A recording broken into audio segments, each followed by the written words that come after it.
الحمد لأهله والصلاة لأهلها أما بعد.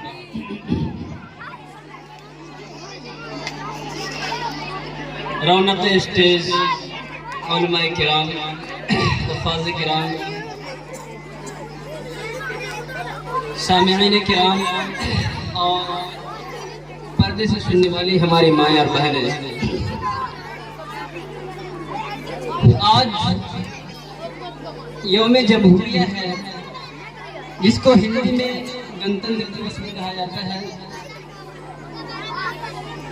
میں کوئی بیان کرنے کے لیے کھڑا نہیں ہوا، میں دو تین باتیں عرض کر کے اپنی جگہ دے دوں گا، بلکہ اذان ہو چکی ہے، جماعت کا بھی وقت بہت قریب ہے، جس لیے میں زیادہ وقت نہیں لوں گا. یوم جمہوریہ کے تعلق سے تو صرف یہ بتانا چاہوں گا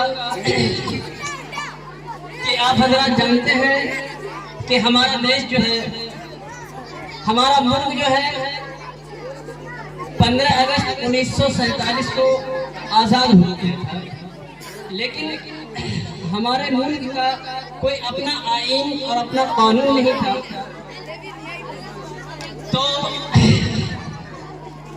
1947 کے بعد جو ہے ملک کو اپنا آئین اور اپنا قانون بنانے میں لگ بھگ جو ہے 2 سال 11 مہینے اور 18 دن کا وقت لگا. اور اس قانون کے بنانے میں جو ہے ڈاکٹر بھیم راؤ امبیڈکر صاحب کا بہت اہم کردار رہا ہے. یہی وجہ ہے کہ انہیں سمویدھان کا جنک کہا جاتا ہے، معمار قانون.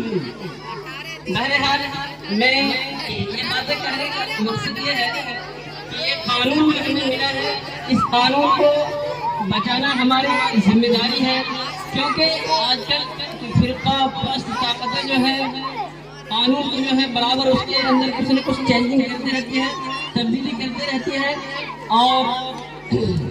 اور ایسے قوانین لانے کی تیاری میں ہے جس کا سیدھا اثر جو ہے ہمارے ایمان اور ہمارے عقائد پر پڑنے والا ہے.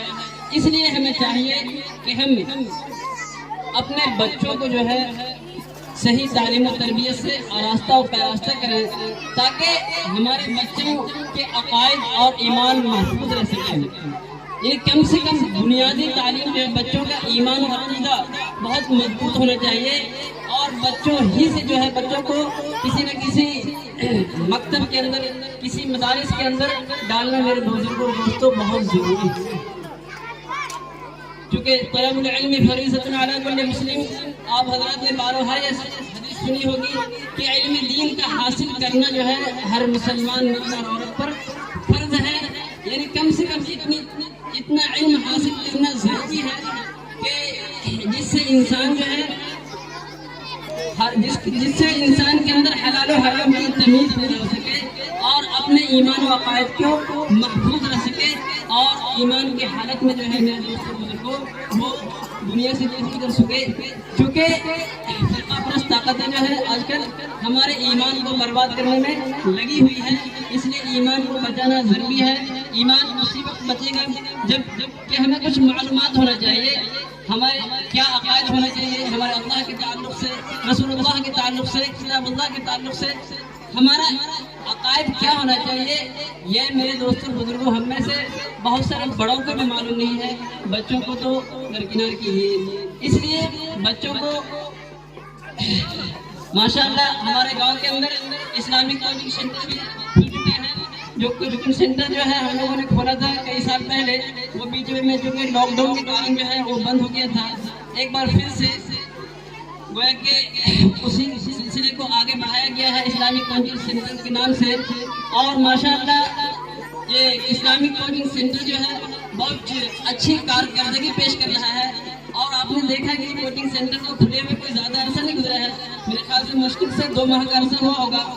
اور اس کوچنگ سینٹر میں جو ہے 2 مہینے کے اندر کتنی اچھی کارکردگی پیش کی ہے وہ آپ حضرات نے صبح سے پروگرام کو دیکھا ہوگا. اور بچے کی کتنی اچھی تیاری تھی، کتنے ننھے چھوٹے بچے تھے، اور کتنا اچھا اپنا کلام پیش کر رہے تھے، کتنی نظم پیش کر رہے تھے، مکالمہ پیش کر رہے تھے.